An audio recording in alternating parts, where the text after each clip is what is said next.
Hey guys, it's Jake, the Ticket Leprechaun, back with a really cool episode today.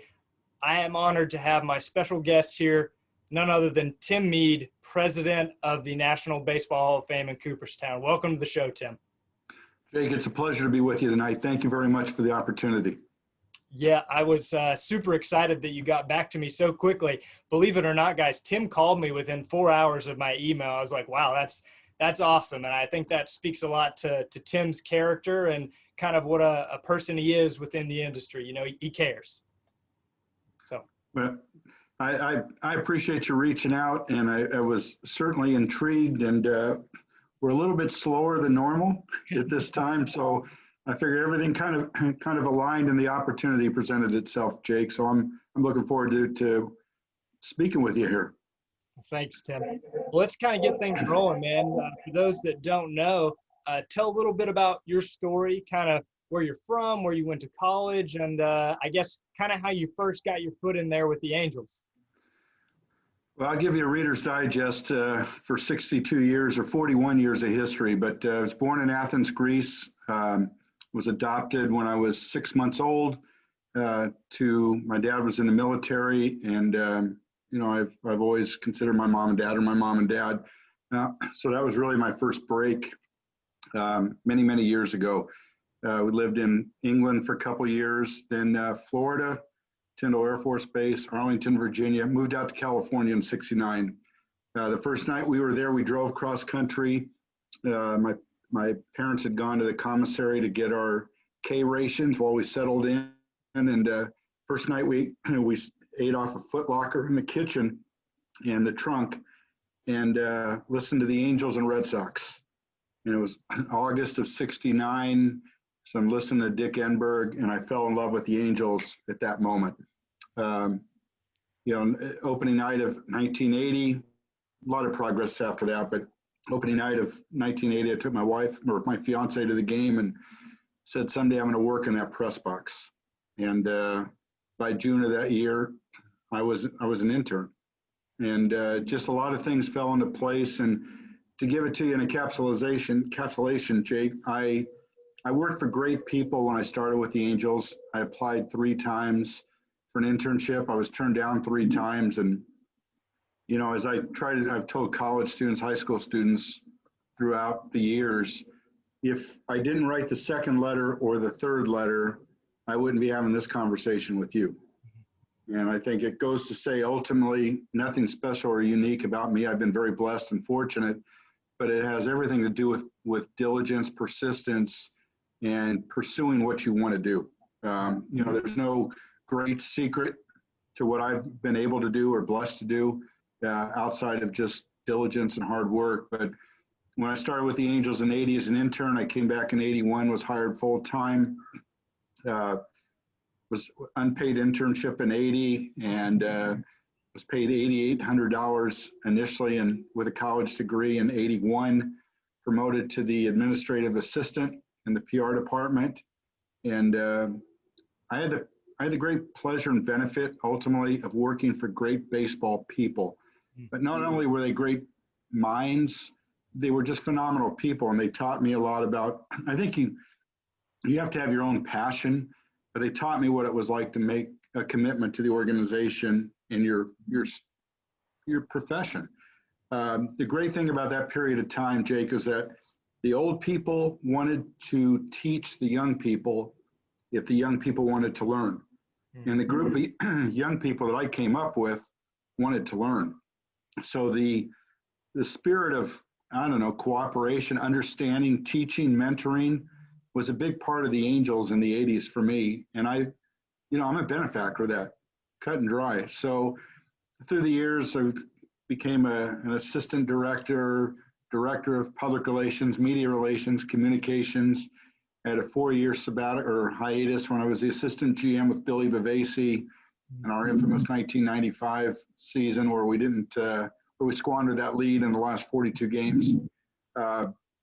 After 4 years as assistant general manager, which was a blessing, I'd been the VP of communications and kind of just came back into that role and finished it until April of last year. And my good friend Jeff Idelson had talked to me in spring training and just kind of said, hey, I'd like to recommend you for this position. You know, I can't guarantee the way things are going to go, but you'd be my pick.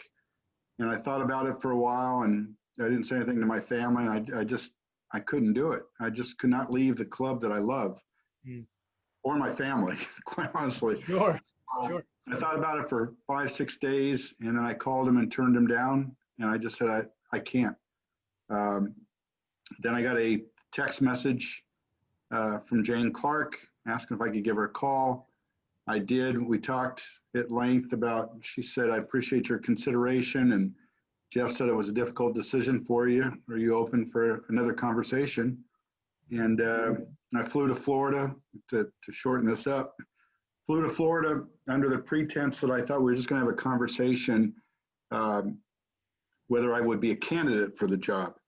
So we met for about 2.5 hours. Great conversation. I drove back to Fort Lauderdale in the airport, and I called her to say, if I make it through this process, when would you start interviewing candidates? And she goes, well, I've called the committee and told them I'm offering you the job. So that's how it happened. And it took me another 5-6 days when I got back to California. Obviously some tough conversations with my family, you know, for a lot of the considerations. After 40 years of network, my wife was born and raised in Southern Cal. That's where we have our home. She's still back there, so I go back and forth. But we kind of reached that conclusion and got their support to do it. No reason other than I think the people that worked in Cooperstown, my impression of Jane and just the way she conducted herself, she reminded me very much of Mr. Autry with her philanthropic beliefs, her love and passion for the Hall of Fame. And I thought, you know what, you're in the latter third of life, in the latter third of whatever career you have, why not try it? And, you know, it didn't come without a lot of emotion, a lot of discussion, because I swore I would never leave the club. That just, but you're in Cooperstown, you're in the Mecca of baseball, and you've probably seen me quoted, and I believe this, so it's not a throwaway line, but we all live our lives so much in the present in hope of the future. When you come to Cooperstown and work in the Hall of Fame, you get to live in the past a little bit. And that's a little bit refreshing for me. Yeah, that's awesome. And that's an amazing story. I mean, like you said, you've definitely had a blessed career, and that's awesome. It really is. I'm going to kind of rewind the timeline a little bit to, obviously, you were with the Angels for a very long time. So I'm sure there are tons of stories, tons of players, tons of moments. But I know you have been quoted as saying, you know, Jim Abbott's debut was big for you. I'm sure you've got Mike Trout stories. You guys have had Pujols there. You won a World Series. But what's a fun story, fun little anecdote you can share with us? You know, I'm glad you didn't ask me who my favorite player is, because it is obviously one of the most challenging questions, you know, I could answer. I went through, they figured out 748 players I worked with the Angels during my time there. I really think, you know, when I look back at Jimmy Abbott, all the hoopla surrounding that first win coming out of spring training, was this a publicity stunt? You know, we had a really bad 88 season, and there were a lot of doubters out there about us drafting Jimmy in the first round, and then really kind of talking about what a great spring he had, and it didn't take a rocket scientist to see it. But when he scuffled out of the gate to get that first win, it was difficult, and I felt for him and could see him pressing. But I believe it was Baltimore. He won his first game at home, and I walked in the training room, and he was sitting in the trainer's office. You got the 3-hour time difference calling to Michigan, and you didn't have all the every game broadcast the way it is today. Sure. And he was on the phone talking to his mom and dad, and and I walked in at the right time. He goes, "I won." And it was just this pause. And I could only imagine what was going on the other end of the phone.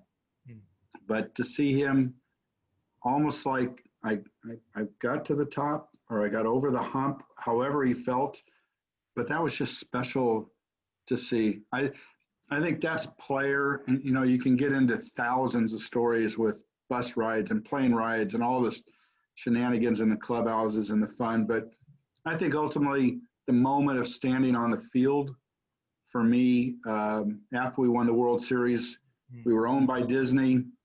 Unbeknownst in great detail, we were in the process of being sold. So we didn't know that Artie Moreno was sitting behind the dugout for that game.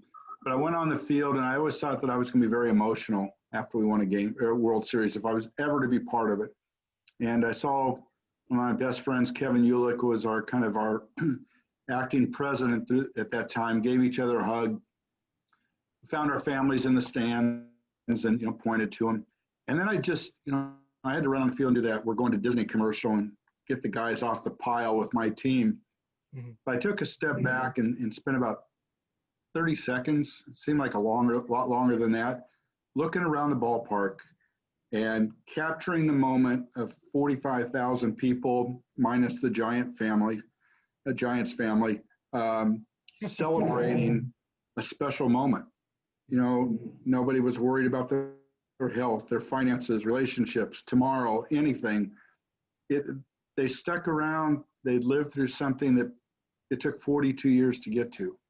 And you look back at that World Series and really that postseason, I'll match it. Crowd, noise, and attention and participation.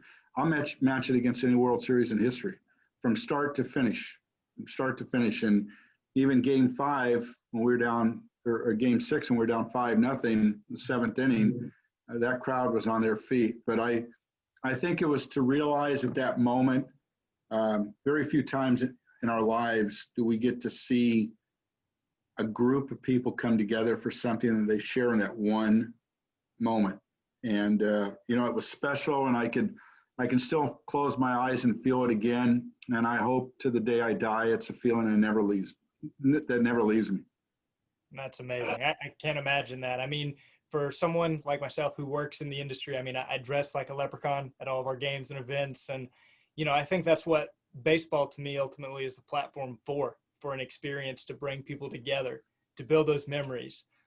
So obviously not the same scale as a World Series, but I think that is true, in every day with the sport around the country, at the Hall of Fame and everywhere. Well, Jake, you think about it. You don't know who you've touched in totality. Somewhere along the line, somebody's going to reflect on a story, that little 5, 6-year-old, 7-year-old that crossed paths with you, that you did something wonderful for, caring for, and they were at a ballpark. So they're going to associate you. They're going to associate a good memory, and they're going to associate it with baseball. So no, it doesn't have to be a World Series. And I know that sounds real syrupy and dramatic, but it's really true. And I think that is the platform, whether you work in minor leagues or the major leagues, we have an opportunity to influence people and create memories. And we just do. And I think that most of the people that I've crossed paths with in my career, not just with the Angels, but with other teams, understand that. I mean, some of the best times was walking through the concourse. You have a few extra hats from the giveaway and you're taken someplace, and some little kids walking by, you just put that hat on their head and keep walking. And you kind of look back a little bit, you see that little boy or girl looking up to their mom or dad or pull the hat off their head. It doesn't matter that Jake or Tim gave it to them, just right. They went to the game and got something. And I think players today and I think they always have, but perhaps even more understand their role in bringing out and creating that experience as well. Mike Trout's as good as they come, or that there will ever be. Mike does nothing because a camera's watching or for attention or for credit. For Mike to do something good for other people is like you and I breathing. It just comes naturally, and it's just part of who he is. And I think there's a lot of people like that associated with the game, and that's one of the best aspects of it when all is said and done. It's one of the things I miss. Absolutely. Yeah, Mike's a great ambassador for the game. And I think kind of, both of us building experiences, through what we do, I think kind of segues great into the next question I'm going to ask you. So everybody knows that you're the guy that gets to read the inductees' names on TV when they make it to the Hall. But when you're not on national TV, that one special time of year, what does your day-to-day role look like? Is that relationship building, kind of what's the biggest pieces of you do on a day-to-day basis for the Hall? Well, that's a great question, Jake. And I'll tell you quite honestly, I'm still learning it. It's been here a little over a year. I think it's 21 of the Hall of Famers that I know or have had association with. So that happened, or that helped coming in. But part of it for me right now is still learning, focus an awful lot on business side of things, learning the history, the curatorial, learning the staff responsibilities. A big portion of what we have is obviously the museum and library. So it's learning that and running something, with a great staff. Nobody runs something on their own, so I'll never stand here and say that. I traveled a little bit last year, quite a bit last year, and that slowed down obviously because of COVID. So that's kind of impeded a little bit on that person-to-person contact and connecting. I need to do a better job, and I'm still looking to improve in the connection and getting that program. You do a lot of texting and phone calls, but I want to kind of get a better rhythm as I move forward. But I also look at the Hall itself, what we can do, and working with different programs and kind of getting a fresh set of eyes. People say, well, what do you want to do? And what do you bring to the Hall? Jeff Idelson did a phenomenal job in his 25 years, absolutely phenomenal. And that was with a great group. So what I want to do is continue doing what Jeff and the group was doing, learn perhaps how we can enhance it. But again, I get back to, it's not my vision of it, it's our vision of the Hall of Fame. And are there some ideas? Yes, after 40 years on the club level, you have some different perspectives. Absolutely. But it's also not a club.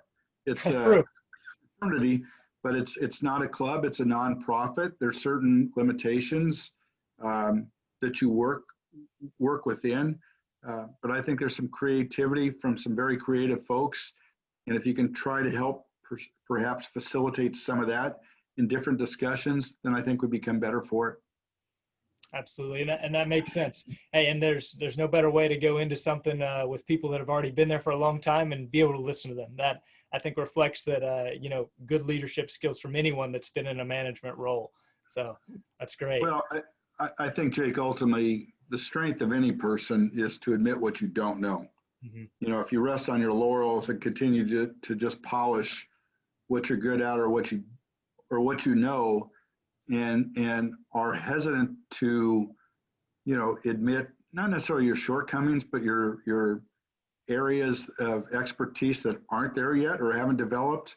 I far rather lead with that than just thinking I have all the answers for something I haven't experienced, but about 14 months. Sure. And since you are learning and you are new to the Hall, a little tidbit that I know that not everybody out there listening may know is when a Hall of Famer is inducted. Chipper Jones, for example, I was there on Hall of Fame weekend. He's my favorite player. I found out that they sign the wall there before the plaque, goes onto the wall, in the Hall of all the memorials there. What is something like that you may have learned that could be a little bit of a behind the scenes tidbit for people out there listening that you may have learned here in this first year and a half? That's a good one. We don't share the plaque language with them in advance. I think that's interesting. So when they're hearing it, they're surprised.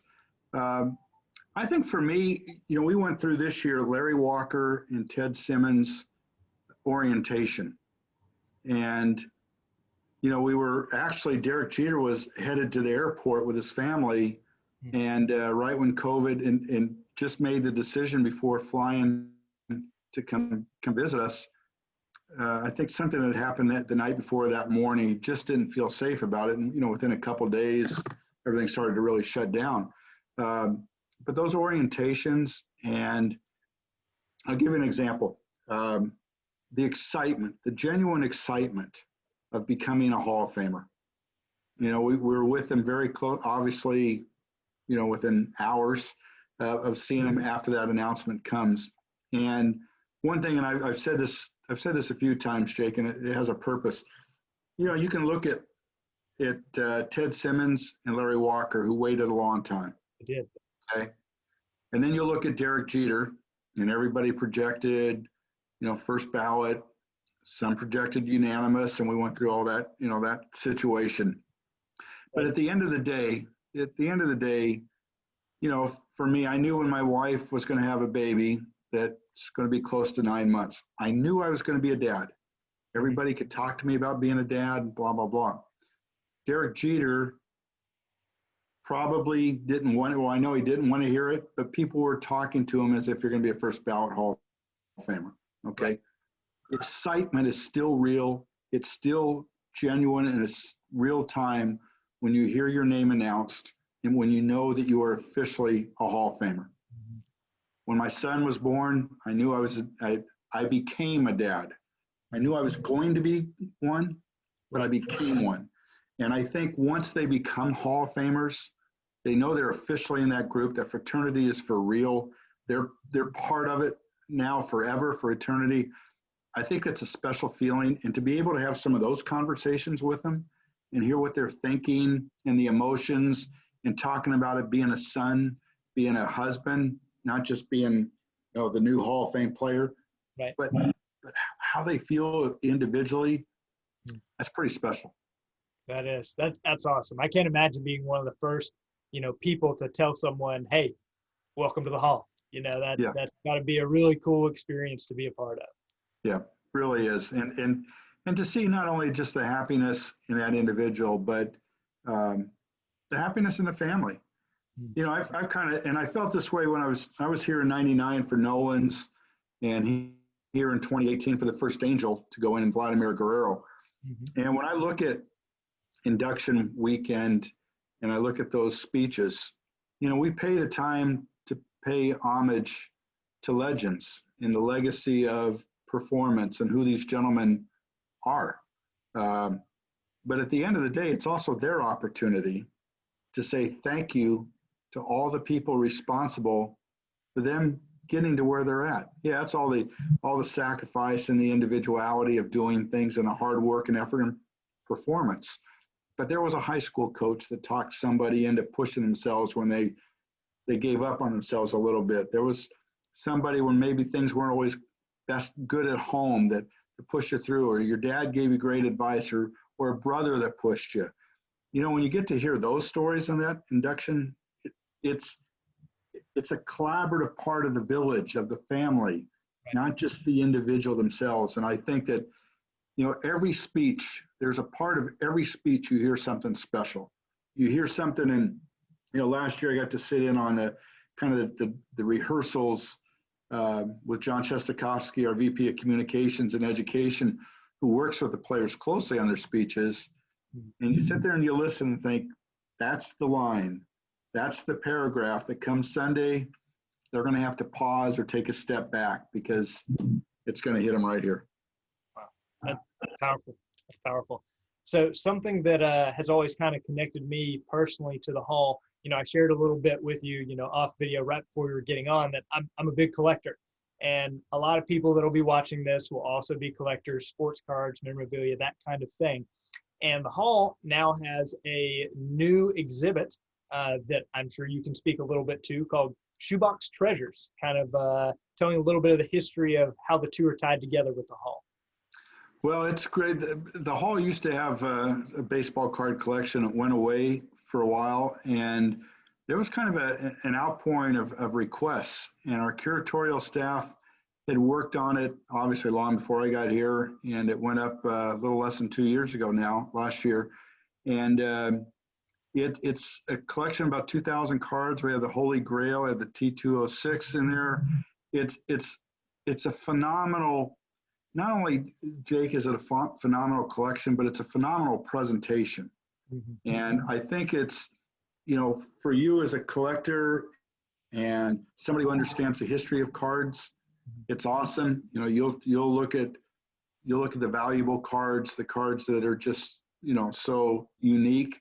But when you see a little one come through there and just see the space of all these cards, they don't understand value. And thankfully, you and I didn't when we were kids. Mhm. I think that's the beauty of it. It's to go through the generations. I mean, uh, I remember in the 1970 series, Topps series for me, I had to get a Mac Jones card to fill out my collection. So I can look at the 70s value of that set as I was growing up, but I will remember Mac Jones Yeah. and Jose Cardinal for whatever reason. And I think ultimately the great thing about baseball cards, whatever your age, we collect for different reasons, but it takes you back to a period of time. It So does. when I looked at it the first time, it brought me back to sitting in my living room or sitting at the dining room table and studying the backs of baseball cards, perhaps more than I did the homework assignments that I had at that given time. And it helped me teach me a lot about the game to a couple of my dear friends that, we tested each other. Yeah. We just read it. So it's great. It's a process that I'm still hearing and learning more about and how it came to be, because it's not that Jake just has this idea with his team and, hey, let's put together some cards. Right. It's these are exhibits that are going to stay there anywhere between 15 and 25 years. So you want to tell a story and tell a great story. Well, in this process of the Holy Grail and the great cards, we've had a recent Los Angeles Angel card that just set the all-time record Yes, uh, we did. for value, and in Mike Trout's card. But the hall isn't looking. We don't put price tags on things. We look at stories, history, the artifacts themselves, and those T206 and the Mantle rookie. They tell a bigger story, and I think that's the beauty of it. That's one thing I've learned. I've had friends reach out to me and say, "Hey, if I send you this, can you guys have it appraised?" That's not what we do. Right. That's not what we do. So. Well, I think there are a lot of, for me, there are a lot of parallels between what I try to collect and the hall itself. Of I want my collection to tell the story, the history of the game. Whether there are cards in here, worth thousands of dollars or cards that are worth 50 cents. I want it to span the history of the game, and kind of, if someone walks in here, I can tell them, hey, this is Mickey Mantle. Let me tell you his story. Or a Mac Jones. Let me tell you my story about him. Whatever it may be. And I think Right. that's what makes it fun and a way to relate to people. So since the hall has much nicer things than maybe in this room, tell me, what is your favorite item that you've seen at the hall? What's your number one item? Well, there's a great picture of a club in 2002 after Game 7 of the World Series, and Benji Molina jumping into Troy Percival's arms, and it's a photo that's hanging in there. That's almost in a short period of time, Jake, become a question like, who's your favorite player? Mm-hmm. But every time I walk by and I see the Babe Ruth jersey, I think because for me, I really try to picture, we have the video that runs, and we have the photos, and, I was blessed to work with one of his ex-roommates and Jimmy Reese with the Angels, and heard all the Babe Ruth stories firsthand, or many of them. But I think there's very few almost mythical characters in sports, even going back to the past. And each of the four major sports have their heroes or their legends. They're the greatest players of all time. But there's something about a 12-year-old who can walk in and say, I know about Babe Ruth, or I've heard of Babe Ruth. And you walk in there, and it's just he's a bigger than life, mystical being. And all the things that I heard about him, about how he treated people, how he treated kids. Jimmy would tell me stories that Babe would say, okay, you're going to come home for dinner on Sunday afternoon. I mean, it's Jimmy Reese. And how he would have to wait till Babe Ruth stood outside of Yankee Stadium signing every last autograph. Jimmy never turned down an autograph, ever. And I gave up being able to write as good as he did in his 90s. I lost that in my 20s. But I see that. So when I walk by that exhibit, I kind of try to imagine the person coming to life, if you will. And, it's we see him, we've heard him, we know, but I just think it's I think as long as there is a baseball Hall of Fame and museum, Babe Ruth will be that mystical existence and represent baseball. And as we come and modernize a little bit, and I know it's 19, a long time at 47, but Jackie Robinson has taken on a persona, and deservedly so. And I think for many, many years, and equally reflective in a different sort of way, with respect. And that legend continues to grow. And I'm not talking about just about 2020, but that legend has grown. And I think one of the great things about it, he is a tremendous facilitator to the past, to the Hall for current players, and his story. And I think that's important, because the one thing I believe we all want to accomplish is, it's easy to say major league players should know about the past, but that education should begin long before a player comes into a major league clubhouse. It should start when you're playing Little League, Pony League, high school, certainly college ball. So any of those players that can bridge that period of time, the past to the present, you have to honor those. You have to honor all of them, but you have to recognize that and try to facilitate that story even more. Sure, absolutely. He definitely is one of those legendary, important figures within the history of baseball. So now I'm going to jump into my rapid fire section. All right, you ready to have a little fun with some rapid fire questions? Let's do it. Remember, I'm 62, so I may be a little bit slow. All right, semi rapid fire, okay? Okay. What's your go-to ballpark food? Dodger dog. Oh, Angels fans aren't going to like that answer. No, but it was. We had the Freeway Series, and we play them during the regular season. And you waited for the fifth inning. Or the sixth inning. It was time. It was time. Gotcha. What's your favorite holiday? Christmas. Man, you didn't say St. Patrick's Day? Come on. I'm sorry. Come on. You'd given me the script, and I just went off script on that one, Jake. I'm sorry. I know. I gave you to read it and everything. I know it. We'll try it again next time. It's all right. Okay. For vacation, do you prefer the beach or the mountains? The mountains. The mountains. Okay. Well, hey, if you like to, I don't know if you like to fish or not. We didn't talk about that, but I'm from the Appalachian Mountains in North Carolina. So if you ever want to go on some great trout fishing, me and my brother can take you some places. Perfect. I may keep that in mind. All right. So other than baseball, what hobbies do you have? I always say this, if it wasn't this job, they're the only other two job opportunities that could have pulled me away from the Angels because of my love for it. I would have loved to have been a roadie for Leonard Skinner or Metallica. So my other hobby is music. It's rock and roll. The smart TVs have put a dangerous weapon in my hands because of the YouTube, so that when I'm sitting here working, particularly with my family back in California, it's, you kind of come back and either walk or work. I have the YouTube videos on, and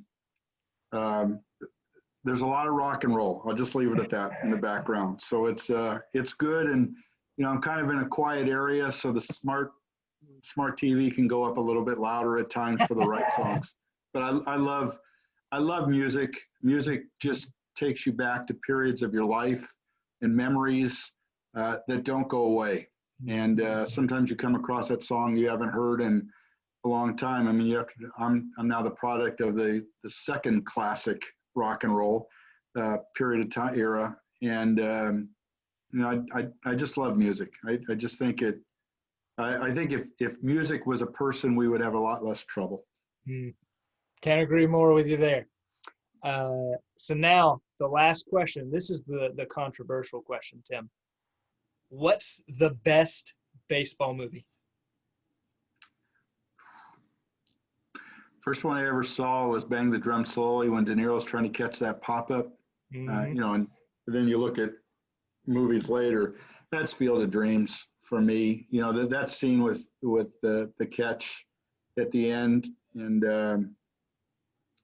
it just takes you back to when I had it with my dad. And, all the other parts, that's number one for me. The scene at the end in League of Their Own, and not because I'm here in Cooperstown, but it was almost like two separate, a small short movie with the ladies and song, and see that. And we had a couple season ticket holders, All American girls that I got to know in Anaheim, and they were here last summer. The great thing about that group is when you sit there and talk with them, they talk like ball players. The lingo, the language, to me, it was like being in the clubhouse. Not salty, but I'm just talking about the description and the plays as players talk to each other.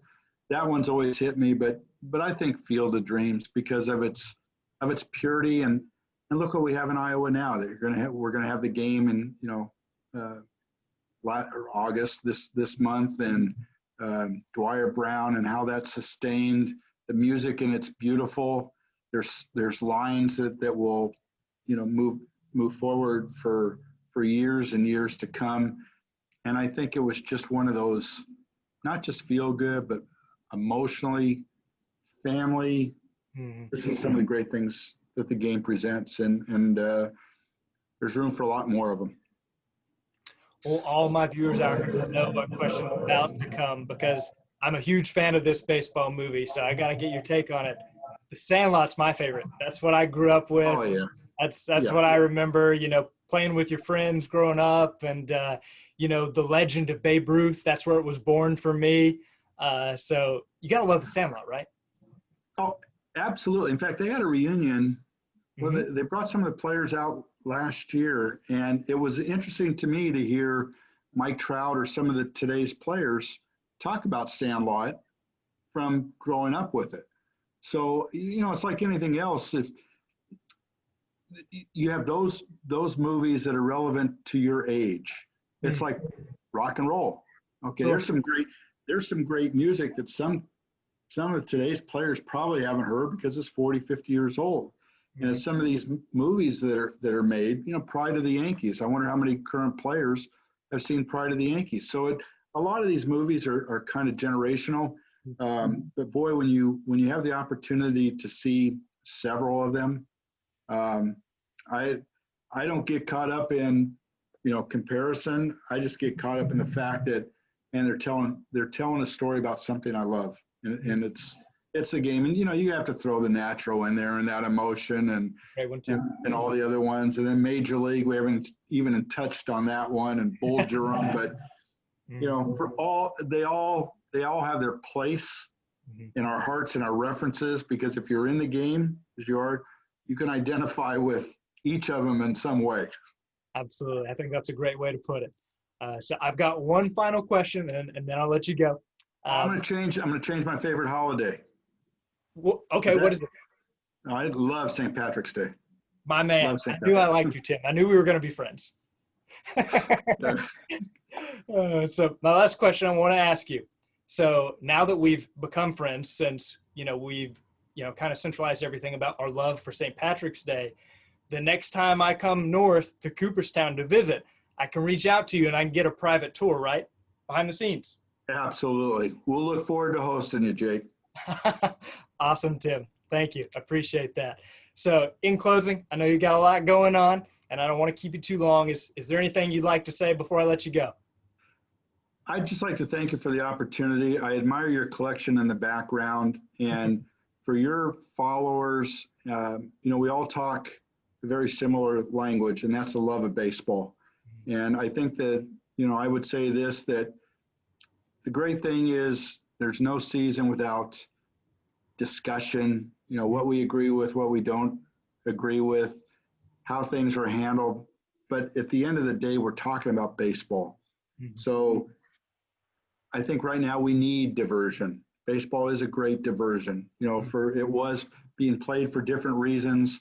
So the trade deadline today, did we get what we wanted? Did we not get what we wanted? Was there a bad call? Should this person have done that? That's the beauty of it, is that we get to talk baseball 12 months a year. And it's a commonality amongst all of us. I love the game like life itself. And I think that as long as we can continue to debate aspects of it in a civil manner, I think that's a good testing ground for the civility we need in other areas. Absolutely. Well, thank you very much, Tim. I appreciate all your time, that you're willing to do this and come on with me. And you've been a great guest. So thank you very much. I greatly appreciate it. Continue best wishes, Jake. Thank you, Tim. Take care. Bye-bye.